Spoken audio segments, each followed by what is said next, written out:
그러니까 내수 침체가 장기화되고 경제까지 지금 관세적 문제로 참 어렵게 돌아가고 있습니다. 그렇지만은 대한민국 경제가 저는 부대변답이 아직은 괜찮다고 봅니다. 그래서 잘 운영해 나가면 이 위기도 극복할 수 있다. 홍준표 정부가 탄생을 하는 경제의 기본 원칙을 근본적으로 바꾼 겁니다. 여태 우리나라는 헌법 119조 제1항이 자유민주적 경제질서고 제2항이 경제민주화조항입니다. 그런데 원칙과 예외조항이거든요. 원칙은 자유민주적 경제질서가 원칙조항인데 민주화 운동 일본 한 뒤에 80년도부터 우리나라 경제질서는 오히려 예외조항인 경제민주화 조항을 들어서 경제 규제와 간섭과 그리고 억압을 하는 그런 운동으로 40년간 지속이 되어왔습니다. 그렇게 하다 보니까 경제 근본은 커지는데 신기술 또는 중동적인 발전하기가 굉장히 어렵게 됐어요. 우선 기술을 배워라든가 전부 규제부터 살펴봐야 되니까. 그래서 저희들이 집권을 하는 규제부터 네거티브 방식으로 바꿀 겁니다. 이거 외에는 규제를 하지 않는다. 절대적으로 안 되는 내용만 규제를 하고 나머지는 전부 기업의 자유와 창의로 돌릴 겁니다. 그리고 주 52시간제 이것도 탄력적으로 적용합니다. 해고의 유연성도 완화를 해고가 우리나라가 아마 세계에서 가장 어렵게 되어 있는 법제가 되어 있습니다. 그렇게 하다 보니까 기업들이 중소기업도 그렇고 대기업도 그렇고 정규직을 뽑지 않습니다. 정규직을 최소화하고 비정규직을 뽑아가지고 또 정규직, 비정규직 차별화 문제 가지고 지금 30년간 논쟁을 하고 있습니다. 그래서 이게 해고의 유연성이 전제가 되면 이거는 정규직, 비정규직으로 차별을 볼 필요가 없어요. 그래서 그 문제도 우리가 손을 봐야 하고 호봉급 임금 체계도 직무 성과로 바꿔야 돼요. 일 잘하면 들어온 지 3년 된 사람도 바로 부장이 될 수 있고 일 못하면 들어온 지 10년 된 사람도 바로 잘릴 수 있는 그런 구조를 만들어요. 그 일하는 사회로 만들어요. 최저임금제만 하더라도 정부에서 사실상 민주노총과 협회에서 최저임금제를 정하는 그런 구조로 되어 있기 때문에 이 최저임금제가 갑자기 높아지고 지금 1,300원인가 그렇죠? 시급이 그렇게 되다 보니까 제일 출근하는 건 중소기업하고 소상공인 자영업자 자영업자들이 이제는 알바생을 고용하거나 사람을 고용해서 자영업을 하기가 힘든 세상이 되고 있어요. 최저임금. 그러다 보니까 전 가족이 장사하고 같이 나가요. 그런 구조를 좀 정하게 되고 중소기업 같은 경우에 외국인 근로자가 대부분 외국인 근로자를 최저임금하고 동일하게 적용을 해보니까 중소기업의 경영관이 굉장히 가중되고 있어요. 이것도 외국인 근로자도 임금을 최저임금 적용할 때는 지역별, 업종별, 내 외국인별 이 차등 적용하는 것을 검토를 하지 않을 수가 없다. 그리고 최저임금 구성위원회 구성도 지금처럼 하지 않고 요청이나 이런 데보다도 사실상 이해당사자, 소상공인, 중소기업인 이해당사자들 중심으로 위원회를 구성해야지 그렇지 않고 아무 관련없는 대기업 노조만 주로 담당하는 민주노총이 들어가고 최저임금을 자주우지하고 하는 것도 이 잘못됩니다. 그리고 강성노조는 이건 좀 정비를 해요. 강성노조가 설치니까 우리나라 제조업이 발전이 될 수가 없어요. 지난번에 그 정부에서 작년인가요? 테슬라가 한국에 동남아 쪽으로 공장에 온다고 했을 때 정부에서 17대차 광역자치단체에 테슬라 유치신청을 다 내라고 했어요. 그래서 대구시장으로 있으면서 우리는 유치신청 내지 마라.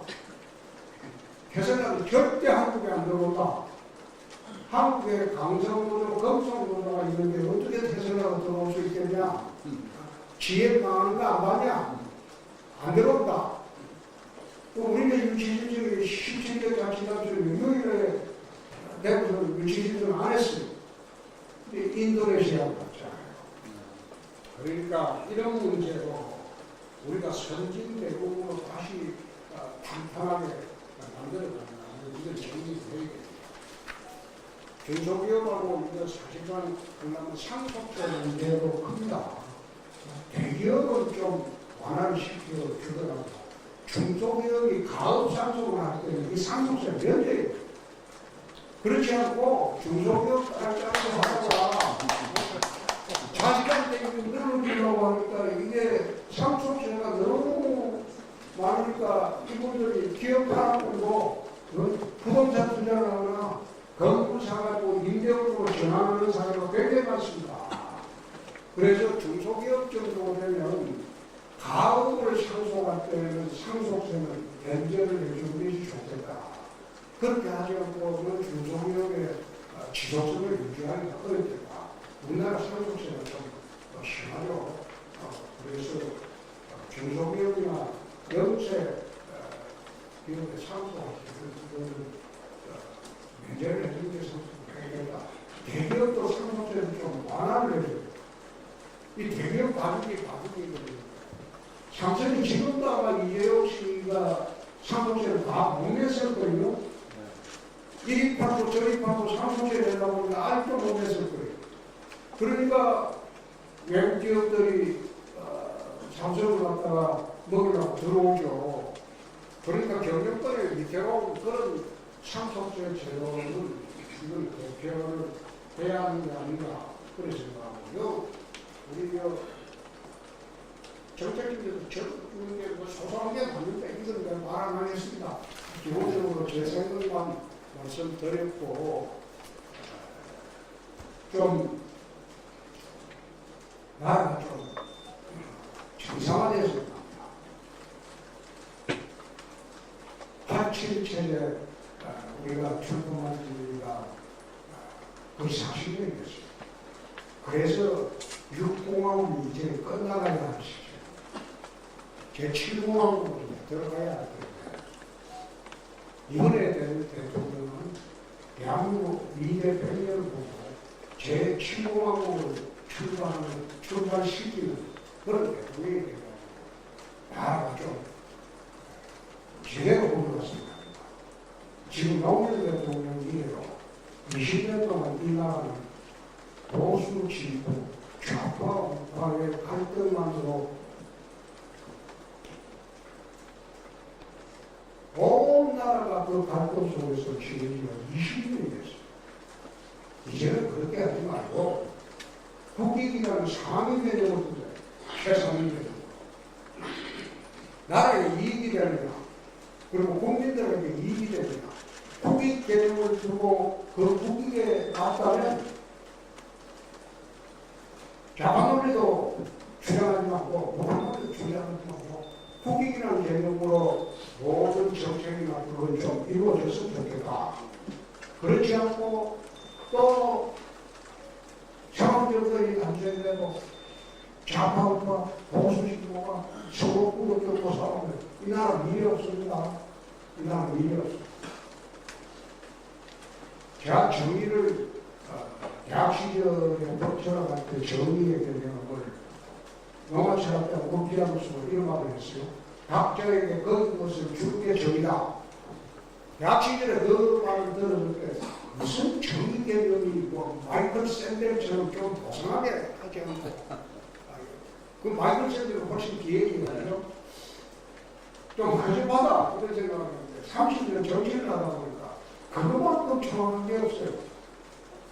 야당은 야당 몫을 주고 여당은 여당 몫을 주고 그리고 기업은 기업의 몫을 주고 노동자는 몫을 주고 노동자가 자기의 노동 생산을 넘어서는 요구를 하는 그건 부당하죠.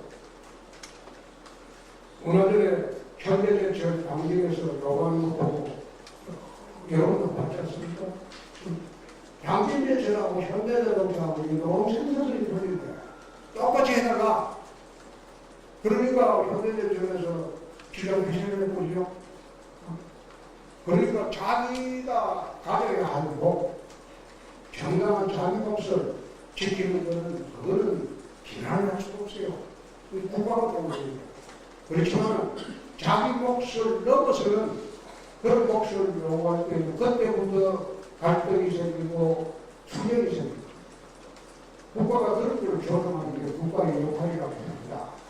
그래서 오늘 중소기업 중앙에 가서 중소기업 하시는 여러분들이 고생하시는 현장에서 미안하기도 하고 저도 정치 한 30년 하면서 미안하기도 하고 참 힘들게 저희도 모습을 보고 참 미안했어요. 항상